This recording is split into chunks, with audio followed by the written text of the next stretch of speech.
एक लक्षात घ्या, ड्रग्ज हा विषय फक्त महाराष्ट्रापुरता नाही आहे, हा फक्त भारतापुरता नाही आहे, हा तर हे आंतरराष्ट्रीय स्तरावरचं एक मोठं चॅलेंज आहे। ड्रग्सच्या माध्यमातून टेररिझम पण चालवलं जातं, ड्रग्सच्या माध्यमातून तिथे मोठ्या मोठ्या गँग्स चालवले जातात। ड्रग्सचा उपयोग हा नक्कीच इलिगल ॲक्टिव्हिटीसाठी होतोय। हे थांबवण्याचं कसं, एक लक्षात घ्या, ड्रग्स आता मी फक्त उदाहरण देतो, मागच्या 5 वर्षात जर का आपण पाहिलं, आपण जेवढे काही ड्रग आपण पकडले 90% आपण MD ड्रग पकडलेला आहे। म्हणजे MD असं ड्रग आहे, हे केमिकल ड्रग आहे। काही काही केमिकल ड्रग बनवणे इतकं सोपं झालंय, म्हणजे आता मुंबई पोलिसांनी मालाडला काही दिवसांपूर्वी कारवाई केली। एका घरामध्ये काही महिला तिथे स्टोववरती तिथे ड्रग बनवत होत्या, केमिकल ड्रग बनवत होत्या। इतकं सोपं आहे, घरामध्ये तुम्ही तुमच्या स्टोववरती ड्रग बनवू शकता। प्रत्येक घरावरती वॉच होणं शक्य नाही।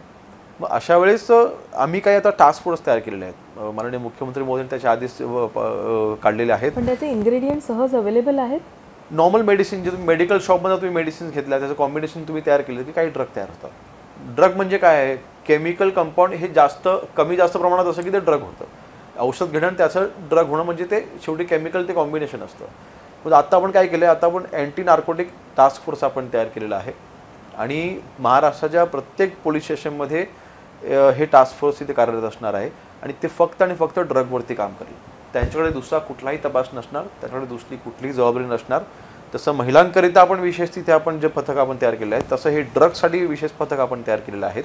आणि ड्रगवरती कारवाई करत असताना कारण शेवटी काही ड्रग पेडलर्सचे नेटवर्क हे भारतामध्ये पसरलेले आहेत, तर ते आपल्याला त्याच्याशी अन्य राज्यांशी देखील संपर्क करावा लागतो।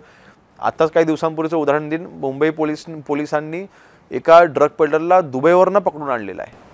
काही ऑस्ट्रेलियाच्या नागरिकत्व मिळवलेल्या काही भारतीयांना देखील आपण पकडलेलं आहे। म्हणजे आपली कारवाई होते, नाहीच नाही, परंतु नक्की चॅलेंज आणि त्याला आपण फेस करतोय, म्हणजे चांगल्या पद्धतीने फेस करतोय।